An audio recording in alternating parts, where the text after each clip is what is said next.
Okay, good morning everyone. Assalamu alaikum. Peace and blessings upon you.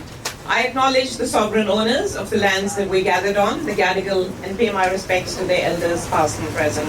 No matter where we are in this country, we are on stolen land. Sovereignty was never ceded. This is, always was, and always will be Aboriginal land. I can't thank you enough for your ongoing and your continuing solidarity with Palestine. And I can't thank you enough for your unwavering commitment to justice, peace, freedom, and equality. You know, many have said that Palestine is a litmus test for morality. It is a litmus test for social justice, and it is a litmus test for human rights. And can I say that all of you have passed this test again and again in flying colors. But I'm also very sad to say that the Labour government and the Prime Minister have completely and utterly failed this test of morality, of social justice, and of human rights. Shame on him. Shame on him. It is an absolute shame. You know, 20,000 Palestinians have been massacred, and yet the Prime Minister cannot bring himself to call for an immediate and permanent ceasefire, which is a bare minimum. Shame on him. You know, almost 10,000 children have been slaughtered. Gaza has been bombed to dust, and yet the Labour government and the Prime Minister still keep banging on about Israel's right to protect itself. War crimes, collective punishment, oppression, occupation, apartheid is not self-defense. This is depravity. This is inhumanity. That's what it is.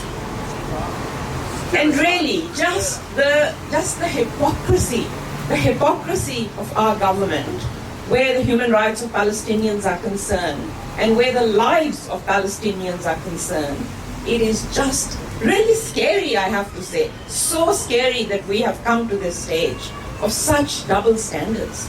The double standards of our government, that of the UK and the US and other Western governments, when it comes to freedom of speech for Palestinians, it is absolutely galling and gobsmacking. And I am so appalled by the sacking of the journalist Antoinette Lattouf yesterday by the BBC. It is absolutely appalling. You know, and there are people across the board.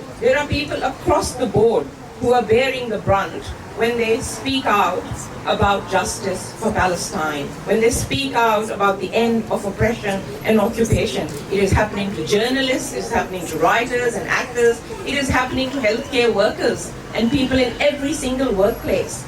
And it is just plain wrong to start off with. It is just plain wrong.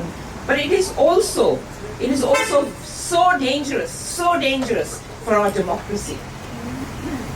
You know, the seeking of truth and the telling of truth should be acknowledged and applauded and encouraged, not punished.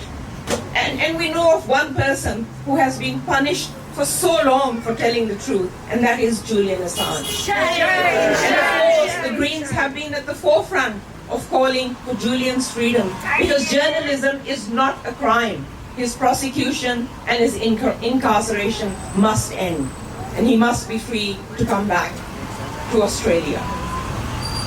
So people are trying to silence us, but we know that we will not be silenced, and we will not be silent, and we will hold the Labour government and the Prime Minister to account today and every single day.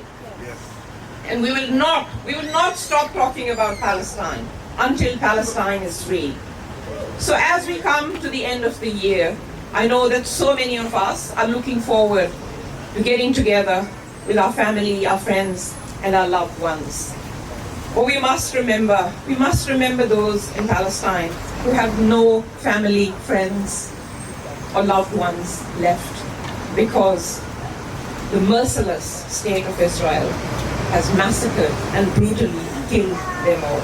I have met people here in Australia, 52 members of whose family have been killed. It is even hard to imagine. It is even hard to imagine. Yet, these horrors are going on every single day.